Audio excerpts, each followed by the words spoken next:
Hello guys and welcome to my video number 3. Alors dans la vidéo précédente, nous avons essayé de définir quelques thèmes clés du jargon informatique, en l'occurrence du jargon de la programmation.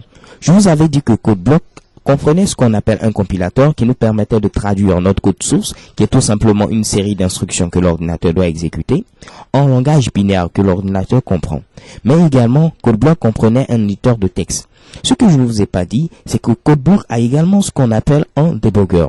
Un debugger nous permet simplement de pouvoir gérer les erreurs que nous rencontrerons lors de l'écriture de nos programmes. CodeBlock est ce qu'on appelle un IDE ou IDE pour les amoureux de la langue de Shakespeare. CodeBlock est un environnement de développement intégré. La plupart des environnements de développement intégrés comportent à la fois des compilateurs ou des interpréteurs. Je ne vais pas venir là-dessus parce que ça ne nous intéresse pas. Donc, comprennent des compilateurs, des éditeurs de texte et également un debugger. Donc, CodeBlock comprend tout ceci, raison pour laquelle on l'appelle un IDE, un environnement de développement intégré. Bien avant de terminer cette vidéo, je vais rapidement vous présenter l'interface de CodeBlock. Alors, ce que nous avons ici, c'est la barre de menu, comme sur la plupart des logiciels Windows. Nous avons la barre de menu. Tout en bas, nous avons la barre d'outils, qui est une série d'icônes qui vont nous permettre de pouvoir exécuter des tâches de manière beaucoup plus rapide. En bas ici, on voit apparaître des boutons très importants que nous allons utiliser lors de nos programmes. Alors, ce premier bouton signifie Build. Pour les amoureux de la langue de Shakespeare, cela signifie compiler. Donc, c'est ce bouton que nous pourrons utiliser, par exemple, pour compiler notre code source. Le second bouton, c'est Run, pour dire exécuter. Il nous permettra alors, après que le compilateur ait créé l'exécutable, de pouvoir exécuter notre programme C.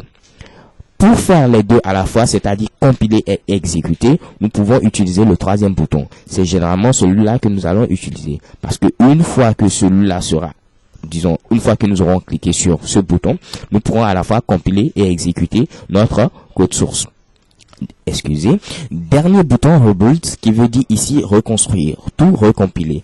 Donc, lorsqu'on compile avec les premiers boutons ou ces trois boutons, ce premier bouton ou ce deuxième, en général, CodeBlock compile simplement les fichiers qui ont été modifiés. Alors qu'avec ce dernier bouton, on pourra recompiler tous les fichiers, que ce soit ceux qui ont été modifiés ou ceux qui n'ont pas été modifiés. Ici, on a ce qu'on appelle l'explorateur de fichiers de notre projet.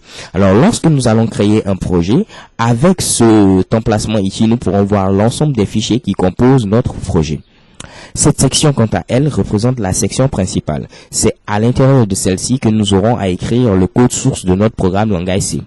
Et en bas, voici la zone de notification qui nous présentera toutes les erreurs que nous aurons à rencontrer lors de l'écriture de notre programme. Donc, les erreurs affichées à l'aide du debugger. Ok? Le debugger qui nous permettra plutôt de pouvoir gérer tous les bugs du programme. Alors, j'espère avoir été clair. Je vous donne rendez-vous à la vidéo prochaine pour créer un nouveau projet C. Bye bye!